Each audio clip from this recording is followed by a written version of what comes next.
Hi there, welcome to my YouTube video. My name's Suzanne Bryan, and in this video I'm going to demonstrate how to work an I-cord. In the little samples here I have showing is a 2-stitch I-cord. Isn't that cute? I really like that. There's a 3-stitch I-cord. These are all worked with the same yarn. This yarn's just dyed green, but it's the same yarn and the same needles. This is a 4-stitch I-cord. And of course you can use 5-stitch, 6-stitch, but this is enough to demonstrate that you can do a variety.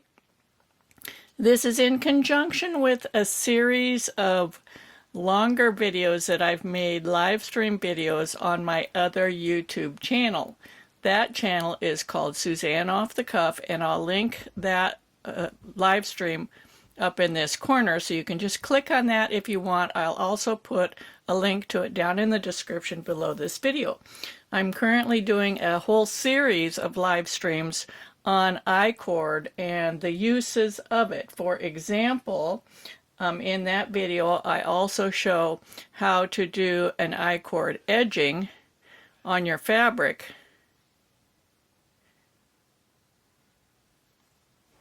And how it really originates from a slip stitch edge.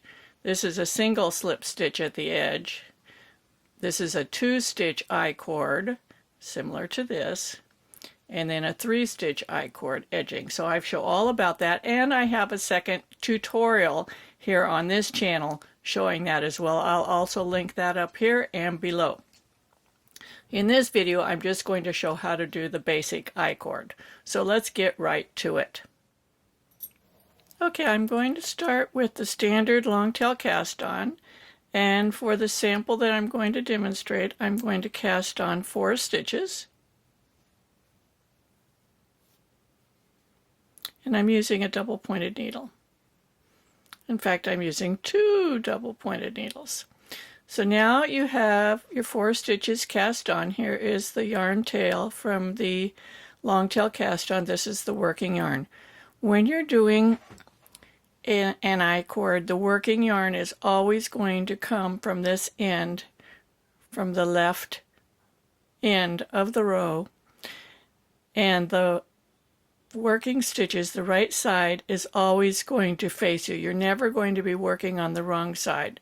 So then you just slide the stitches to the other end of the needle and the working yarn is still coming from the left edge. You're going to knit across those 4 stitches. Now you can see the working yarn is going to stretch all the way across the back to that first stitch, but it will tighten up. You can tighten it after that first stitch. And you knit across the row.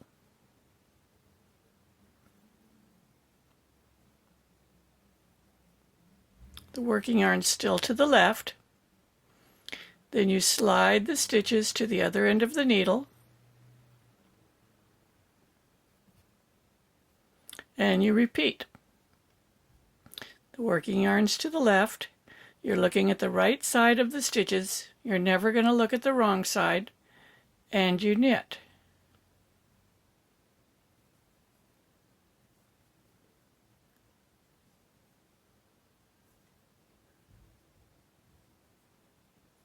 Again, slide the stitches to the other end of the needle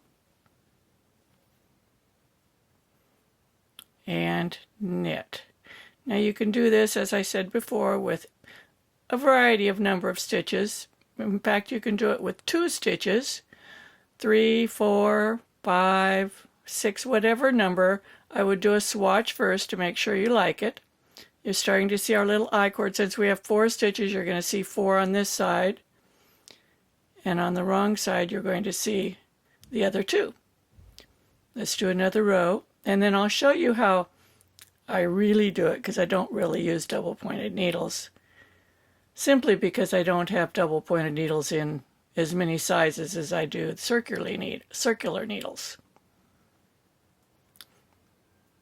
And I'll show throwing too. Nice little I-cord. The other side starting to show up. Okay, so in real life what I do is I use a circular needle. This is two ends of a circular needle. Now what is a circular needle? A circular needle is really just a double-pointed needle with a cable in the middle. So you can knit those 4 stitches.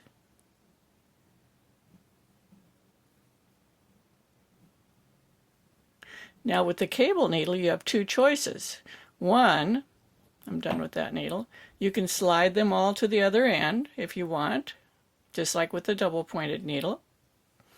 Or you can do what I do. I'm kind of lazy. I don't do that extra motion of sliding them.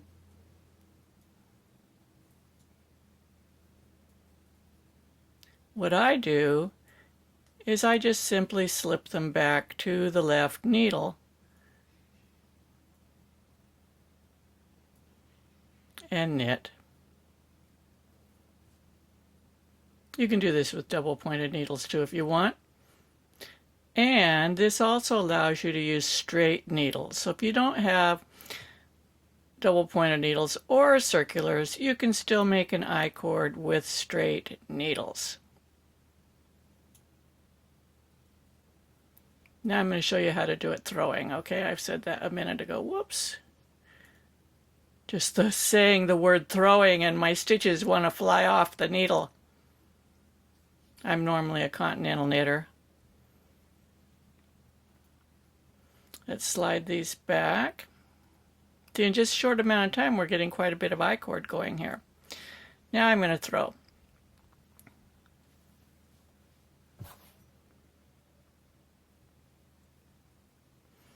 Same thing, the yarn's coming from off the left side and you're just going to throw.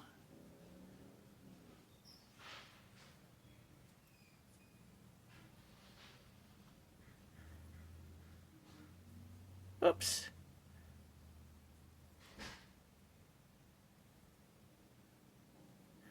And then you'll slide the stitches back. Now when you come to the end, what are you going to do? There's lots of different ways to end it. For this little particular swatch, I'm just going to bind off. So let's look at our little swatch. Now when you get some I-cord going, go like this. And that kind of evens up the stitches. So if you did have any large stitches on the back side where you pulled the yarn across, it evens those up. So let's look at the other side. See, the stitches look pretty good. Just makes this little tube. So how do you bind off? Just using the standard bind off will work really good. That's what I'm going to do right now. And I do one little trick at the end that I'll show you.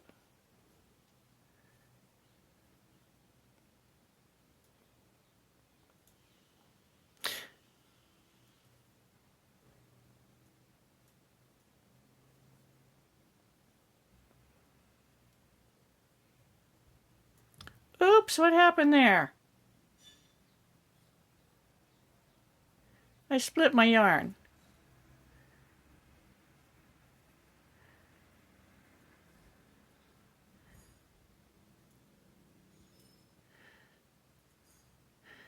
Last stitch. Now, I don't break the yarn and pull the yarn through this stitch, and this is how I do this is how I do almost all of my knitting in the round for the bind off. I just pull out enough yarn so it gives me a little tail in that last loop. So now the loop is just worked, just one strand. See, it's not going back down into that loop. Here's my little bind off. There's my first bind off stitch right here. I knitted this one and bound it off over there. So we have this little gaposis here. Do you see that? At the end. So we can close that. I just use a tapestry needle. Let's thread this onto a tapestry needle. And this is how I close all of my knitting in the round on the bind off edge. Here's my last stitch. Here's my first stitch. So I'm going to take my tapestry needle under both legs of that first bound off stitch and pull the yarn through. And you can see, remember, I just have that single strand coming out of this last stitch. So I'm going to take my yarn on the tapestry needle and go back down. So basically what I'm doing, this is kind of cool. You can use this for any in the round knitting. And I do this every time. I go back and do this to the cast on edge as well. So I want to show this. So this stitch, this last stitch, the yarn really was like this. Correct? We had that last loop. But I pulled the loop out so that the yarn's coming out of this stitch. So what I'm technically doing is I'm going to go over and lasso this last stitch and then come back and bring it back down here like it was to begin with. So it's going to connect it in a circle. So I'm going to go under this stitch, both legs, pull it through, and then I'm going to go down through this stitch to finish it. So what I did,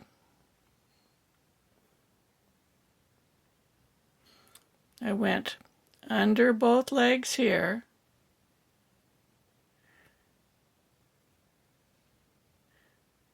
and I'm coming back through there. So I'm going to pull this up. What it does is it pulls this last stitch around over here and connects it with the first stitch. Then I'm just going to take my yarn and my needle and run it right down through the center of the I-cord.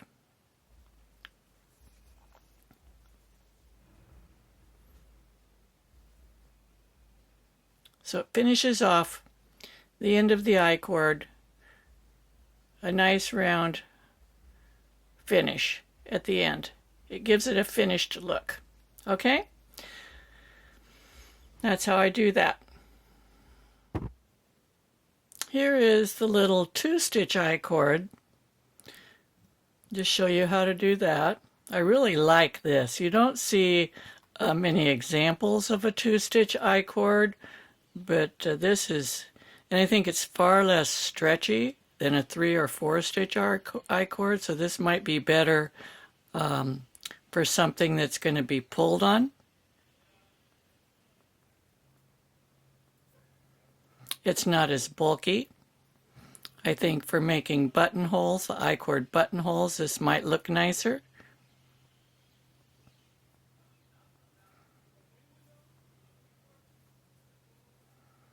And you can see how I just slip the stitches from one needle to the other. It just goes a whole lot faster for me to do that. Less fiddling, less chance of dropping a needle. I drop my needle double points a lot because I usually knit with circulars and I'm used to letting go of one end and it not falling on the floor. Double points, if you let go of one end, guess what? It falls on the floor or down in the seat cushion.